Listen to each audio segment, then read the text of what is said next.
So you're back from Denmark. I'm back from Denmark.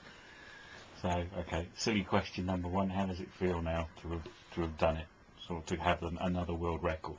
Oh, really, really pleased to have completed everything. It's quite a relief. I was quite relieved by the time I got to the start line. I was like, well, you know, the majority of it's over. So, yeah, although it didn't quite feel like that by the time I'd finished, but no, it was good. So sort of what, it seemed from the pictures that were there, it was quite a tough event for you. Yeah, muscle damage wise, I think sort of pain and uncomfortableness and everything like that was a lot worse than I thought it was going to be. It was a lot worse than the record on the pursuit bike. So I mean, I knew it was going to be bad, but I wasn't expecting it to get quite as bad as it did. So was there any sort of moment where you thought, what have I done? Am I going to finish? Or, you know, you're always there, well, no, I'm going to finish anyway, whatever. Yeah, I don't think there was any question of sort of stopping. There was a few moments where I was hoping that the forks would break or something like that.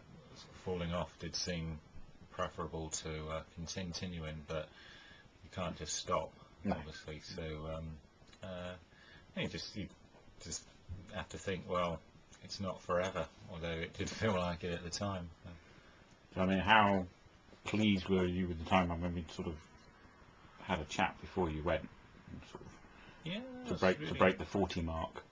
Yeah, 40 was like the top mark, if you sort of see what I mean. That was that was going to be really hard. I think the closer we got to it as well, the closer we got to the time, it was like, you know, maybe we'd been a bit over ambitious or whatever to try and get that far. We had to look at a lot of sort of comparing the able-bodied records and things like that, and then realising just it was always going to be the uncomfortableness was going to cause problems to be able to produce power and be that uncomfortable. Were always going to be quite difficult. So no, really pleased to 40.5. That was only 1.3 away from the absolute record. So really pleased. So the bike in the end didn't make much of a difference. No, well, I think I was just a lot better conditioned by, you know, I knew more what to expect to a certain extent, so we controlled the ride a lot better. Gary did a really good job on the side of the track there, because we didn't have a definitive answer as to how far we needed to go. We sort of were just aiming to get the very most that we could, and so rather than having a very specific schedule, we sort of worked within sort of certain guidelines. Just don't go faster than this in the first however many minutes. And Gary, you know, I mean, he knows me well enough now. He probably knows me better than I do once I'm on the bike, so it was like he was controlling how fast I was going, and that, you know, saying sort of, you know, calm it down a bit at the moment, or you're going to have to try and lift it now, and that worked really well. I don't think that there's any. I think we got as far as we could possibly get, sort of on the day, as it were. I mean, looking at sort of the able-bodied record as well, it's still the able-bodied record's only just over 49, so you're in the same.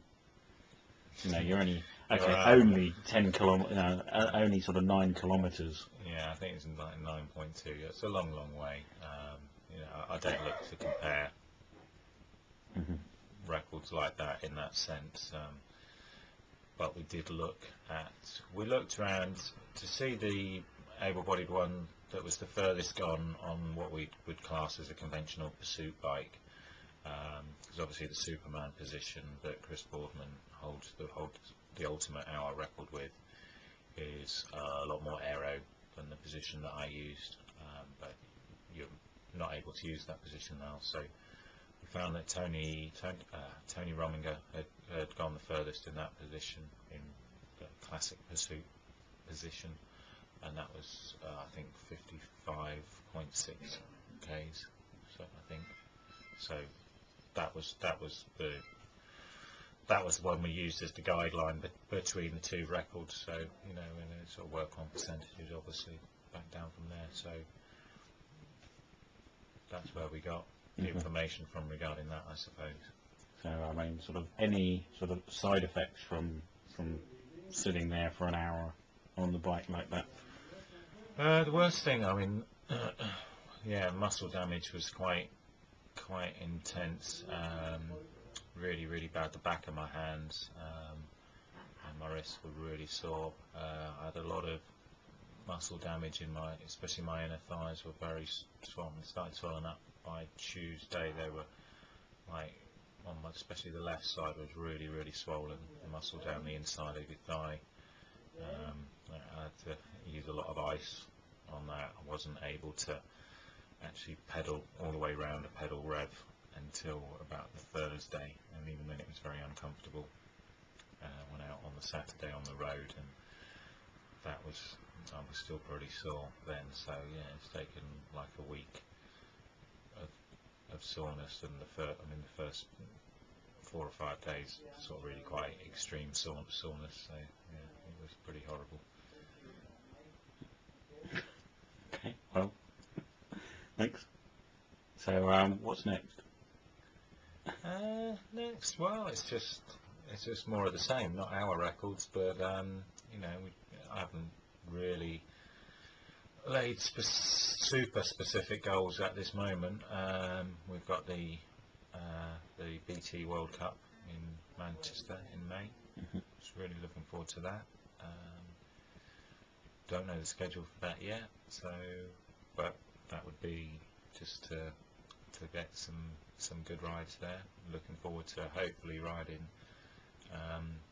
the Biscaya Tour in Bilbao in early May as well. So that's on the road. That's like one of my favourite events of the year. So yeah, then we still haven't sat down and worked out my exact schedule. We're waiting back on a few bits of information yet before we can sort of decide for the whole year. So yeah, be off to Mallorca again soon, training, but training's going well, and yeah, it's looking good so far.